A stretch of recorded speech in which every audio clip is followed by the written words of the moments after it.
नमस्कार, आप देख रहे हैं न्यूज इंडिया। आपके साथ मैं हूं निदा अहमद। बुलेटिन की शुरुआत करेंगे देश के प्रधानमंत्री नरेंद्र मोदी की खबर के साथ। आपको बता दें कि सिविल सर्विस डे है आज और इस पर देश के प्रधानमंत्री नरेंद्र मोदी बोले हैं। उन्होंने कहा कि सिविल सेवकों का बड़ा योगदान है, भागीदारी के बिना विकास संभव नहीं है। 2014 के बाद देश में दुगना एयरपोर्ट है और आज दुगनी रफ्तार के साथ विकास हो रहा है। आगे प्रधानमंत्री नरेंद्र मोदी ने कहा कि देश में तेजी से रेल लाइनों का विस्तार किया जा रहा है। 10 गुना तेजी से रेलवे लाइनें बिछाई जा रही हैं। ग्रामीण अर्थव्यवस्था में बदलाव किया जा रहा है। हमें सोशल सेक्टर में बेहतर प्लानिंग और एग्जीक्यूशन के लिए पीएम गति शक्ति का ज्यादा से ज्यादा इस्तेमाल करना चाहिए। इससे हमें लोगों की जरूरतों को आइडेंटिफाई करने में और एजुकेशन में आने वाली मुश्किलों को दूर करने में मदद मिलेगी ही मिलेगी। इससे डिपार्टमेंट्स के बीच, डिस्ट्रिक्ट और ब्लॉक के बीच संवाद और सरल होगा। इससे हमारे लिए आगे की स्ट्रेटजी बनाना भी ज्यादा आसान होगा। साथियों, आजादी का ये अमृत काल, ये टाइम पीरियड भारत के सभी सरकारी कर्मचारियों के लिए जितने बड़े अवसर लेकर आया है उतना ही चुनौतीपूर्ण भी है। इतनी सारी उपलब्धियों के बावजूद, तेज गति से हासिल हुई सफलताओं के बावजूद मैं इसे चुनौती क्यों कह रहा हूं, और मैं मानता हूं कि इस बात को आपको भी समझना होगा। आज भारत के लोगों के एस्पिरेशंस, उनकी आकांक्षाएं बहुत तेजी से बढ़ रही है। विकसित भारत के लिए, व्यवस्थाओं में बदलाव के लिए अब देशवासी और ज्यादा इंतजार नहीं करना चाहते। देश के लोगों की इस एस्पिरेशन को पूरा करने के लिए हम सबको, आपको पूरे सामर्थ्य से जुटना ही होगा। तेजी से निर्णय लेने होंगे, उन निर्णयों को उतनी ही तेजी से लागू करना होगा। और आपको एक और बात का ध्यान अवश्य रखना होगा कि आज, और ये मैं कह रहा हूं इसलिए नहीं, आप भी अनुभव करते होंगे, आज पूरे विश्व की भी भारत से अपेक्षाएं बहुत ज्यादा बढ़ गई हैं। दुनिया भर के एक्सपर्ट्स, विभिन्न अंतर्राष्ट्रीय संस्थाएं ये कह रही है कि भारत का समय आ गया है। India's time has arrived. ऐसी स्थिति में भारत की ब्यूरोक्रेसी को एक भी पल गंवाना नहीं है। आज मैं भारत की ब्यूरोक्रेसी से, भारत के हर सरकारी कर्मचारी से, चाहे वो राज्य सरकार में हो या केंद्र सरकार में, मैं एक आग्रह जरूर करना चाहता हूं। देश ने आप पर बहुत भरोसा किया है, आपको मौका दिया है।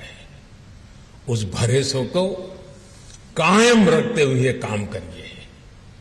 मैं आपसे अक्सर कहता हूं कि आपकी सर्विस में आपके निर्णयों का आधार सिर्फ और सिर्फ देश हित होना चाहिए। हो सकता है फील्ड में आपको किसी एक व्यक्ति के लिए कोई फैसला लेना हो, किसी एक समूह के लिए कोई फैसला लेना हो, लेकिन तब भी आप ये जरूर सोचें कि मेरे इस निर्णय से, निर्णय भले ही छोटा क्यों ना हो, मेरे इस निर्णय से देश का क्या भला होगा।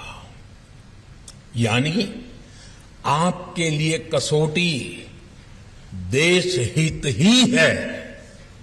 और मैं आज भारत की ब्यूरोक्रेसी के लिए इस कसौटी में एक और बात जोड़ना चाहता हूं। मुझे विश्वास है आप इस कसौटी पर भी खरा उतरेंगे।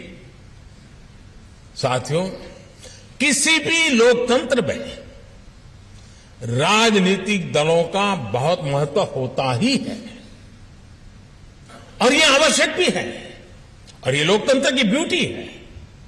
हर दल की अपनी विचारधारा होती है। संविधान ने हर दल को यह अधिकार दिया है, लेकिन एक ब्यूरोक्रेट के तौर पर, एक सरकारी कर्मचारी के तौर पर अब आपको अपने हर निर्णय में कुछ सवालों का अवश्य ध्यान रखना ही पड़ेगा।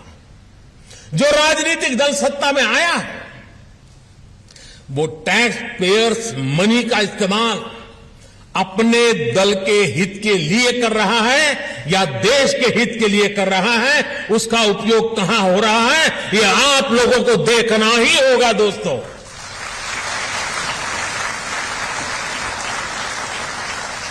वो राजनीतिक दल अपने दल के विस्तार में सरकारी धन का उपयोग कर रहा है या फिर देश के विकास में उस पैसों का इस्तेमाल कर रहा है, वो राजनीतिक दल अपना वोट बैंक बनाने के लिए सरकारी धन लुटा रहा है या फिर सभी का जीवन आसान बनाने के लिए काम कर रहा है। वो राजनीतिक दल सरकारी पैसे से अपना प्रचार कर रहा है या फिर ईमानदारी से लोगों को जागरूक कर रहा है। वो राजनीतिक दल अपने कार्यकर्ताओं को ही विभिन्न संस्थाओं में नियुक्त कर रहा है या फिर सबको पारदर्शी रूप से नौकरी में आने का अवसर दे रहा है। वो राजनीतिक दल नीतियों में इसलिए तो फेरबदल नहीं कर रहा ताकि उसकी आकाओं की काली कमाई के नए रास्ते बने। आप अपने हर फैसले से पहले इन सवालों के बारे में जरूर सोचें। तो आप प्रधानमंत्री नरेंद्र मोदी को सुन रहे थे। चलिए आगे बढ़ते हैं और अब बात कर लेते हैं अयोध्या से अहम खबर की। अयोध्या में कांग्रेस की नई रणनीति, साधु को मेयर का चुनाव लड़ाने की तैयारी में। बताने के हनुमानगढ़ी से जुड़े साधुओं के संपर्क में कांग्रेस है फिलहाल, और कांग्रेस आलाकमान ने इस बात की सहमति भी दे दी है। 11 मई को अयोध्या नगर निगम के लिए वोटिंग होनी है। 24 अप्रैल तक नामांकन जो है वो दाखिल होगा, और ऐसे में साधु को मेयर का चुनाव लड़ाने की तैयारी में कांग्रेस पार्टी जो है वो नजर आ रही है। हनुमानगढ़ी से जुड़े साधुओं के संपर्क में लगातार कांग्रेस है और कांग्रेस आलाकमान ने इस बात को सहमति भी दे दी है। इस खबर पर ज्यादा बातचीत के लिए सीधा रुक करेंगे हमारे सहयोगी विवेक तिवारी का, जो इस वक्त हमारे साथ जुड़ चुके हैं। विवेक, जिस तरीके से 24 अप्रैल तक नामांकन होने हैं, लेकिन इस बीच एक बड़ी खबर जो है निकलकर सामने आ रही है कि अब कांग्रेस जो है वो अयोध्या में नई रणनीति के साथ साधुओं पर दांव खेलने जा रही है। जी हाँ, बिल्कुल। जो न्यूज इंडिया के पास पक्की इन्फॉर्मेशन है कि कांग्रेस पार्टी इस बार अयोध्या के मेयर चुनाव में एक नया दांव खेलने जा रही है। अयोध्या के किसी साधु को मेयर के पद पर कांग्रेस लड़ाने जा रही है, और जो खबर है उसमें यह है कि कांग्रेस के आला कमान से इसकी सहमति ले ली गई है और उन्होंने हामी भर दी है। नाम भी फाइनल है, अभी उसको डिस्क्लोज नहीं किया जा रहा है। आज से लेकर कल तक के बीच में वो नाम डिस्क्लोज कर दिया जाएगा।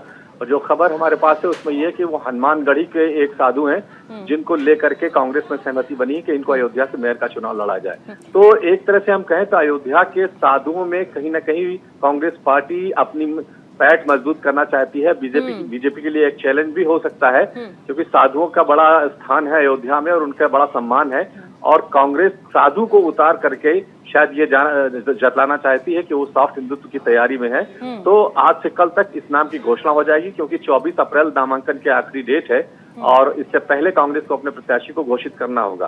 तो जो खबर है उसमें हनुमानगढ़ी के एक साधु हैं जिनसे कांग्रेस संपर्क में है और उनको ही अयोध्या के मेयर के तौर पर कांग्रेस पार्टी लड़ाने जा रही है। लेकिन अगर हम बीजेपी की बात करें, क्योंकि देखिए आज के टाइम में जो एक माहौल चल रहा है उसमें कांग्रेस को हमेशा हिंदू विरोधी करार दिया जाता है बीजेपी की तरफ से, तो इसे कितना बड़ा दाव कांग्रेस का समझा जाए? क्योंकि अगर साधु संत को या संत साधु समाज को अपनी तरफ कांग्रेस करने में कामयाब हो पाती है, तो ऐसे में क्योंकि साधुओं का एक बहुत बड़ा तबका है जो एक तरफ चलता है, एक लहर के साथ चलता है, एक पार्टी के पीछे चलता है, और अगर ये तबका कांग्रेस पार्टी के साथ आ जाता है तो क्या मैसेज देने की कोशिश कांग्रेस की तरफ से कि हाँ हम हिंदू विरोधी नहीं है, या फिर हमें साधु संतों का भी ख्याल है? क्योंकि हमेशा साधु संतों के अपमान का आरोप जो है वो कांग्रेस पार्टी पर लगता रहा है।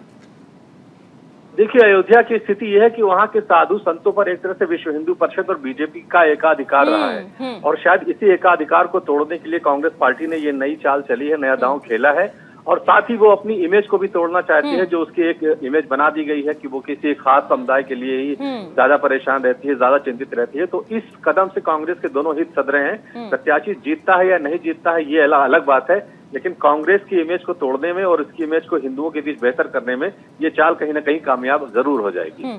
बिल्कुल, चलिए ठीक है, बहुत बहुत शुक्रिया विवेक इस तमाम जानकारी के लिए आपका। तो कांग्रेस आलाकमान ने सहमति दे दी है और अब 1-2 दिन में नाम का ऐलान भी फाइनल हो जाएगा, और बल्कि कल तक हो जाएगा क्योंकि कल नामांकन का आखिरी दिन है। तो फिलहाल इस बुलेटिन में अभी के लिए इतना ही। आप दीजिए इजाजत, लेकिन बने रहिए न्यूज इंडिया के साथ।